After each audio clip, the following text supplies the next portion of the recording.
is Madison Spurgeon, and my topic is overcrowded prisons.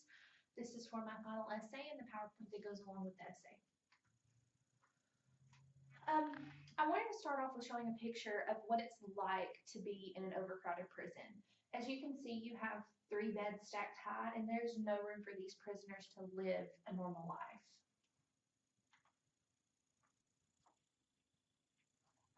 When looking at the introduction of the topic, prison overpopulation occurs when the demand for spaces in prisons exceeds the capacity for those prisoners.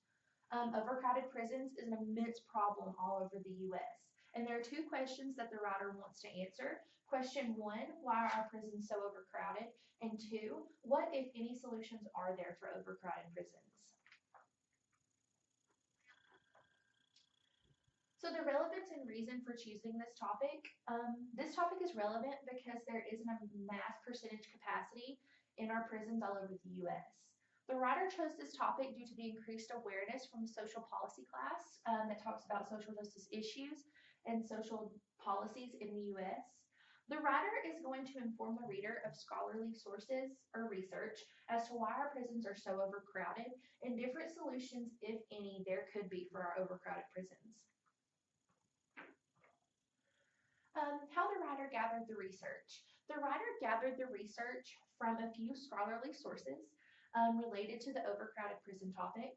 The writer also had 3 primary sources. These primary sources consisted of a survey given to a class of college students in our English 3000 class, an interview with an expert on the subject, and a second interview with an individual who feels passionate about this topic. So according to the first scholar, this came from an article titled The Problem of Prison Overcrowding. And it states in the article, while California prisons are overcrowded, U.S. prisons overall are operating at a 99% capacity. This is an extremely high percentage. This article also states that despite falling crime rates noted in a Pew Research Center analysis, the U.S. federal and state prison population has risen from 307,276 prisoners in 1978 to a high of 1.6 million prisoners in 2009. That is a huge increase. According to the second scholarly article, this was titled Social Justice Matters, Overcrowded Prisons and Their Consequences.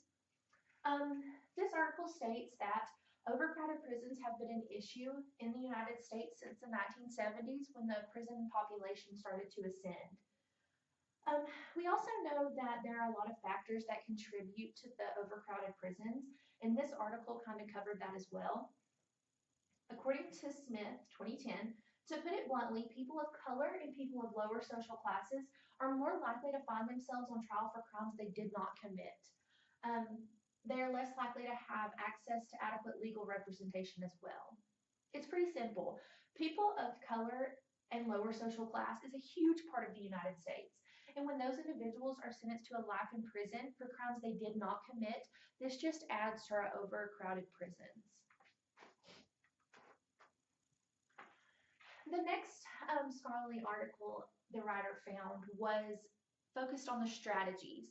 What can we do to reduce the prison overcrowded population? And some of the suggestions written throughout this handbook consisted of the recommendations for space that these prisoners should have to be able to sleep undisturbed and store personal property and move around. These measurements include 1.6 square meters for sleeping space, but that does not include space for toilets and showers. Some factors to consider when looking at space are as follows: the condition of the building, the amount of time prisoners spend in the sleeping area, the number of people in that area, the other activities going on in the space, the ventilation and light, facilities and services available in the prison, and the extent of supervision available. So the findings to the writer's questions. The writer did find that the most common topic that came up was the need for more rehabilitation and to readdress the mandatory sentencing laws. When looking back at the English 3000 survey, one of the questions was, what could be possible reasons as to why this issue has not been addressed? And mostly all of the respondents said that individuals who work within the prison system or who are collaborative partners with the prison system do not take the time to rehabilitate their prisoners. Say you have an individual who has a drug addiction. They throw them in prison, expect it to go away, and stay in there for a life sentence. A lot of people use the rehabilitation and to readdress the fact that some individuals are put into prison for crimes they did not commit. And these were big findings. The writer believes that if both rehabilitation and to readdress the mandatory sentencing laws were put into play, the populations of prisons could greatly decline. So the analysis of the findings. The writer has realized that there are potential ways to end the overcrowding in prisons.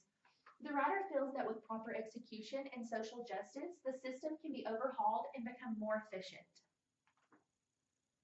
This just shows that there was a 50-50 with the answer of rehabilitation and to readdress the mandatory sentencing laws. The writer does believe that it was split 50-50 with both recommendations from the readers. The writer wants to call for more chances at rehabilitation, to readdress the mandatory sentencing laws, and to advocate for those less fortunate that end up in prison due to a lack of legal help and knowledge of the system. Thank you, and here are my references. Thank you.